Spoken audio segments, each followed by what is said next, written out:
Hello students, please subscribe the channel, drop a like, share and comment. This is exercise number 13 of the Progressive Monthly Magazine, December 2022 on the speed of 100 words per minute. Start. It was a happy idea to start an institution named after Gandhiji for the purpose of cultural advancement. Mahatma Gandhi lived for nearly 80 years. During this long period, there was hardly any aspect of life which he did not touch. Those of us who had the opportunity of living when he lived and worked have been really very fortunate. Generations yet unborn will recall with wonder and admiration how millions of us could see him walking this land, talking to people, and actually working with his hands. In the course of his eventful life, he gained unparalleled fame as a political leader. But it will be only a partial view of his life if we think that he was merely a political leader. His political career assumed importance because he fought for the freedom of the country with his unique weapons of truth and non-violence. Not that others before him did not think of freedom of the country or work for it. In fact, many devoted their whole life to this mission. The unique contribution of Gandhiji's lay in the fact that he placed in our hands weapons that brought us our freedom. Nonviolence and satyagraha, on which he insisted, were not intended only for political purposes. He looked upon them as the fundamental principles of his life and applied them to every question that came up to him for consideration. He did not claim at any time to have evolved a philosophy or a system of philosophy. He was never tired of saying that instead of writing a thesis, he was engaged in the actual application of his principles to concrete problems that came up before him. And if we turn over the pages of his writings, we can see time devoting column after column to very small and minor items. To him, a small item was not unimportant if it involved a question of principle. He was so cautious about the application of his principles that he evolved a whole series of propositions which applied to the life of man. A small incident like the shooting of a monkey or the killing of a calf would attract his attention as much as the big question of the winning of Swaraj.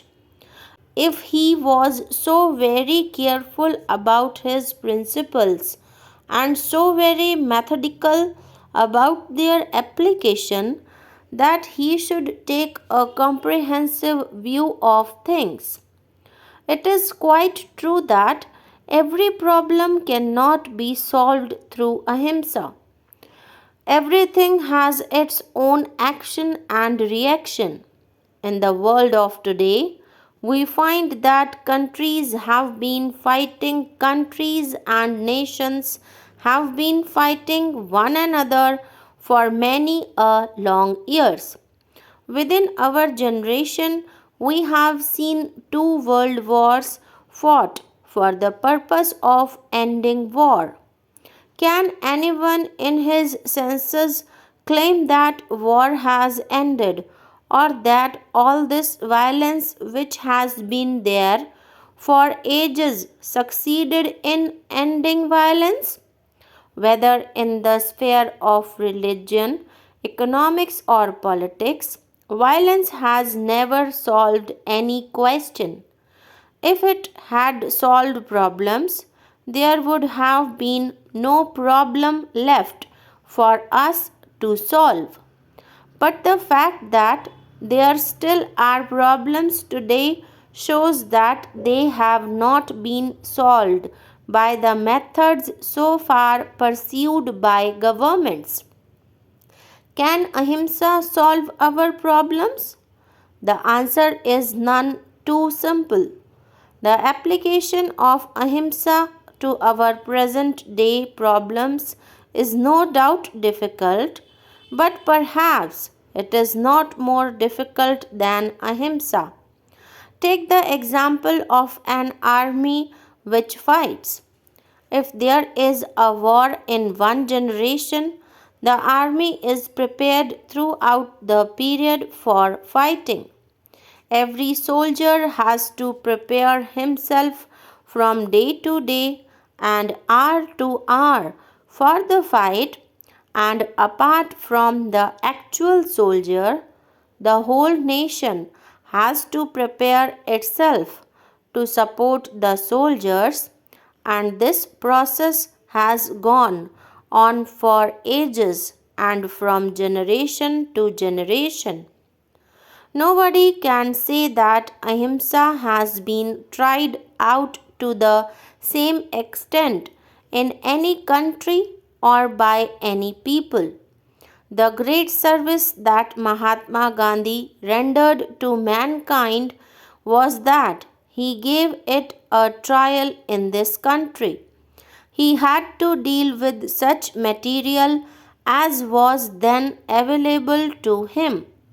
I cannot claim that we were very good material, yet, even with this indifferent material, he was able to achieve his objective. It should not require much effort to imagine that if it is tried on a bigger scale, we can achieve other nobler objectives also. It is a fact that the world today is beginning to turn towards Gandhiji. With the atom bomb and the hydrogen bomb, they have practically come to the end of the tether as far as the other method is concerned. Thoughtful and far seeing people have recognized that. They are on the lookout for an alternative, and naturally their thought turns to Mahatma Gandhi's method. But unfortunately, there is so far no complete understanding of that method. It will not be right to think that other people are unable to understand Gandhiji. This is not correct.